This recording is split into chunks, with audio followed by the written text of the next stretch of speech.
হচ্ছে, অভিষেক বাবুর কি কানে যায়নি? তো তিনি তিনার দলের দামাল ছেলেগুলোকে কেন আটকাচ্ছেন না? তবে একটা কথা বলে রাখি, সে যারা এখানে চড়ানোর নেতা যারা ডিস্টার্ব করছে, শাহজাহান শেখের মতো আপনারা বড় নেতা নয়, অনুব্রত বাবুর মতো কিন্তু আপনারা বড় নেতা নয়।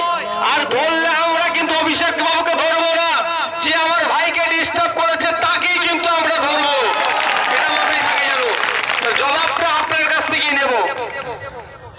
আমি ভেবে পাচ্ছি না, গণতন্ত্রের বুলিয়া ওড়াচ্ছে আর গণতন্ত্রকে হত্যার খেলায় এরা মেতে উঠেছে। গণতান্ত্রিক রাষ্ট্র, মানুষের অধিকার আছে, মানুষ যাকে চাইবে তাকে ভোট দেবে, যার মিটিং মিছিলে ইচ্ছা যাবে তার মিটিং মিছিলে যাবে। এটাই তো গণতান্ত্রিক রাষ্ট্র, এটা তো ডেমোক্রেসি। কিন্তু এই ডেমোক্রেসিতে আমরা কি দেখছি? নামে ডেমোক্রেসি দিয়ে রেখে দিয়েছে, পিসি ভাইপো ছাড়া আর কোথাও যাওয়া যাবে না। সময় এসেছে পিসি ভাইপোকে একসাথে কালীঘাটে পাঠাতে হবে, সময় এসেছে। সত্যি আমি অবাক হয়ে যাচ্ছি, আমরা স্বাধীন দেশে বসবাস করছি তো নাকি? স্বাধীন বাংলা নাকি তো না, পরাধীন দেশ পরাধীন বাংলায় আমরা বসবাস করছি। বিরোধী রাজনৈতিক দল করার জন্য কোন সময় পুলিশকে চাপ দিয়ে ধমকানো চমকানো হচ্ছে, কোন সময় গুন্ডা মস্তানকে দিয়ে মারধর করানো হচ্ছে, কোন সময় মিথ্যা কেস দেওয়া হচ্ছে, বিভিন্ন ভাবে ডিস্টার্ব করা হচ্ছে।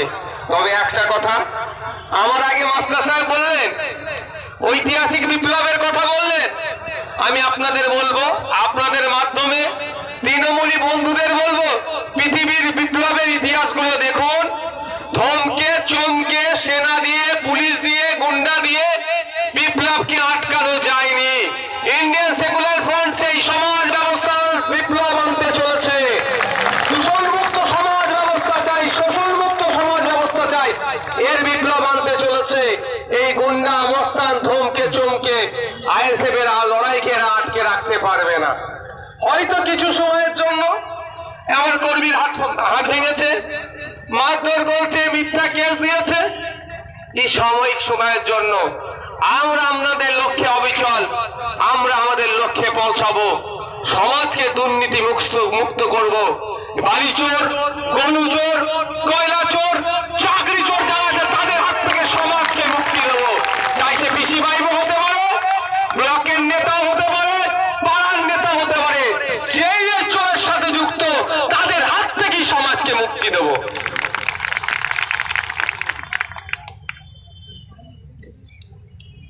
তার হাত থেকে সমাজকে মুক্তি দেবো। আমরা এখানে আজ কি লক্ষ্যে নিয়ে এসেছি, আজকে প্রোগ্রাম আমাদের কি আছে? কেন্দ্রের যে বিজেপি সরকার আছে তাদের সাম্প্রদায়িক রাজনীতির বিরোধিতা করে এবং আমাদের রাজ্যে যে তৃণমূল কংগ্রেসের সরকার চলছে তার দুর্নীতি, অপশাসন এবং বিরোধী কণ্ঠকে যে রোধ করার চেষ্টা চলছে, এর বিরুদ্ধে আমাদের জনসভা। আমি ধন্যবাদ।